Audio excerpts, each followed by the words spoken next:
weche mag ohala nyakor moge jwang' kweth wakeni makwan gi oingo 100 e kaunti ma Homa Bay oyudo tiegruok mag yore mag tiyo gi omenda kokalo e chenro mano mar pur kod pith mago mag kothe ma opogore ma gibiro bedo ka gitimo e kor gwenge ma Homa Bay kaka yorno mano mar bero ngimagi. Wakeni go mawuok e riwruog Saga mano ma ong'ere ni Homa Bay County Women Caucus SACCO jiwo pur mano mar sunflower, pur mar oduma, oganda, kido mano mar soya kachiel kod kothe mamoko magitimogo e yor ohala mar neno ni joma mine bende odongore mano ka okalo e chenro mag pur kod pith. Nikech wang'eyo ni wasebedo oko mag dongruok muda mang'eny ahinya. To sani kaka jo Homa Bay wasebiro kanyakla ma wawacho ni koro sani en sa dongruok.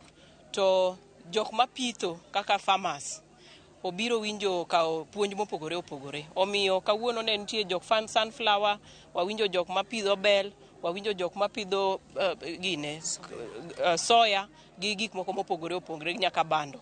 Koro tiegruok ma kawuono ne ber nikech omiyo farmers kata jopitho jiwo nikech gidok miechegi to gidhi bedo gi training mopogore opogore. Sani waneno kaka mine ma Homa Bay mondo wabie kanyakla mar SACCO ma walosoni mondo chenro mag pesa duto mwatimo kaka Hustler Fund, savings mosepuonjwa ka gi jo cooperative wabede e ot achiel mondo wane kaka wanyalo timo investments madongo kaka pinje moko. Mine yudo ka mine ong'ere kendo mine dwa bedo gi pesa e mfukoni.